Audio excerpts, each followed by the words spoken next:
শুভ মকর সংক্রান্তি আমার মিষ্টি বন্ধুরা। আজ হয়েছে মকর সংক্রান্তি, আর মকর সংক্রান্তি মানেই ঘরে ঘরে পিঠে পুলির ধুম। এমনিতে শীতের মরশুম পড়ার পর থেকেই সবাই পিঠে পুলি খায়, কিন্তু এই যে একটা দিন, সেই দিনে গরিবরাও চায় অল্প করে হলেও পিঠে করতে। এমনিতে শীতের মরশুমে সবাই চায় পিঠে পুলি খেতে। তো বন্ধুরা, আজ মকর সংক্রান্তি আর আমরা পিঠে পুলি খাবো না তা কি হয়? তাই বন্ধুরা, এখানে আমিও বসে পড়লাম পিঠে পুলির গোলা নিয়ে। তো মাকে সকালে ঘুম থেকে উঠেই বলেছিলাম উনুনেই আগুনটা করো, কারণ এইসব পিঠে পুলি যে এগুলি কিন্তু উনুন পাড়েই ভালো লাগে। এগুলির সাথে একটা মাটির সম্পর্ক আছে বন্ধুরা।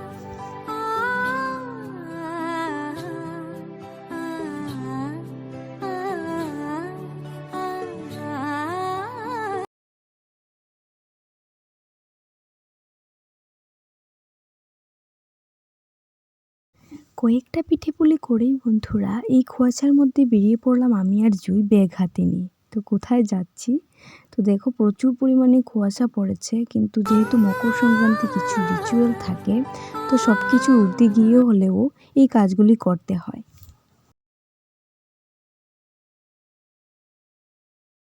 তো দেখো বন্ধুরা, চলে এসেছি আমাদের বাড়ির পাশের নার্সারিতে। তো এখানে কেন আসলাম এই কুয়াশার মধ্যে, তো সমস্ত কিছু তোমাদের বলছি।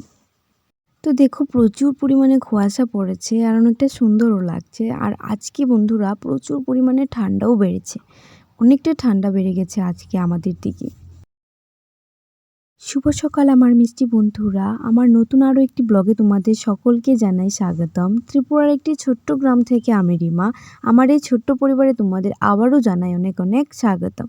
তোমরা সবাই কেমন আছো? আশা রাখছি অনেকটা ভালো আছো। তোমাদের আশীর্বাদে আমি অনেকটা ভালো আছি। তো চলো, সারাটা দিন আমার সঙ্গে থেকে আমার ব্লগটা কন্টিনিউ দেখতে থাকো।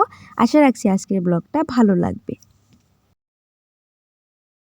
এখানে আসার আসল কারণটা হয়েছে এই যে মাটি। তো আমি আর জুই মিলে এখানে মাটি নিতে এসেছি।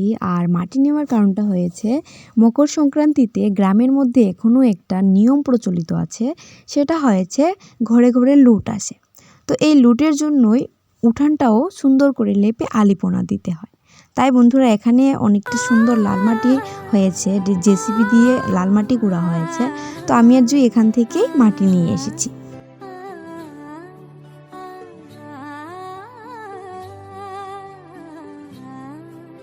গতবার আমাদের উঠানে আলিপনা দিয়েছিলাম, আর আমাদের 3 ঘরের লুট এক জায়গাতেই হয়েছিল।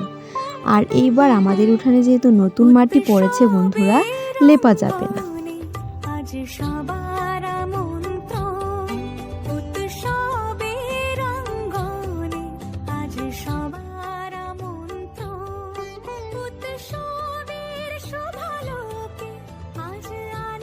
তারপর এখানে আমি আর জুই একটা দেশি টেকনিক ইউজ করে এখানে দেখো বসলাম একটা গোল করতে। এইভাবে গোল দিলে বৃত্তটা অনেকটাই গোল হয়, তেড়া বেড়া হয় না। তো এখানে দেখো গোলটা করে নিয়েছি, আর তারপরই বসে পড়লাম 2 বোন মিলে লেপতে। তো লাল মাটিটা অনেকটা সুন্দর কালার আসছিল বন্ধুরা, কিন্তু আইসেও আসেনি কালারটা। তার কারণ হয়েছে রোদ নেই। যদি রোদ থাকতো তাহলে লাল মাটিটা একদম চড়া লাল হয়ে যেত।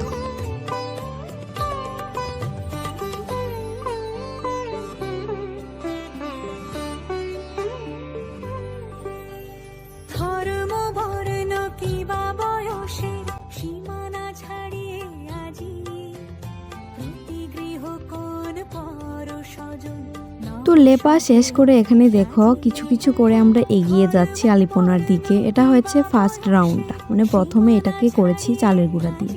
তারপর এখানে দেখো চালের গুঁড়ার উপর দিয়ে আবার আমরা আবিরও দিয়ে দিচ্ছিলাম।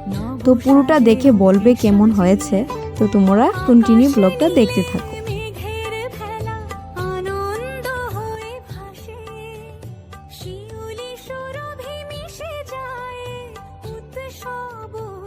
তো বন্ধুরা, এটা হচ্ছে ফাইনাল লুক। কেমন হয়েছে প্লিজ কমেন্টের মাধ্যমে জানাবে।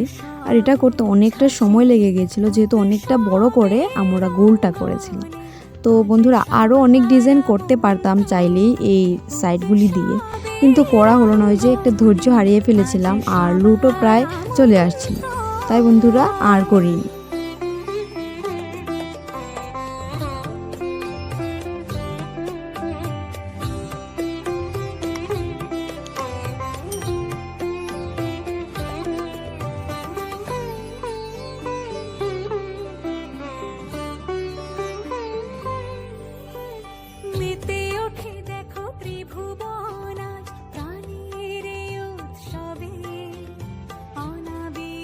এখন সন্ধে হয়ে গেছে আর আমাদের দিকে প্রতি বছরই লুট আসে সন্ধেবেলায়। তো এখন তিল্লাই বাতাসা, এগুলিকে কী বলে, তিল্লাই বলে আমাদের দিকে।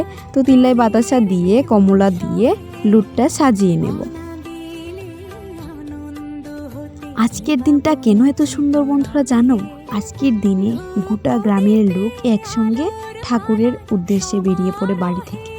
বাড়ি বাড়ি সংকীর্তন করে একটা গাছের তলায়, বট গাছের তলায় জড়ো হয়ে সব ভাগ করে। তো দেখো পুরোটা বাড়ি ভরে গেছে একদম লুট দিয়ে, অনেকটা ভালো লাগছিল। তো লুট চলে গেছে, তারপর মাকে বলেছিলাম আমি আর আজ ভাত খাবো না, তো পিঠে পুলি খেয়ে একদম ভালো লাগে না, তো মা আমার জন্য লুচি করছিল। তো এখানে দেখো বন্ধুরা সারাটা দিন এই আলিপোনাটা দিয়ে শরীরটা অনেকটাই টায়ার্ড লাগছিল। তো আজকের ব্লগ এই পর্যন্তই। যদি ভালো লাগে তাহলে লাইক, কমেন্ট অ্যান্ড সাবস্ক্রাইব। তো টাটা।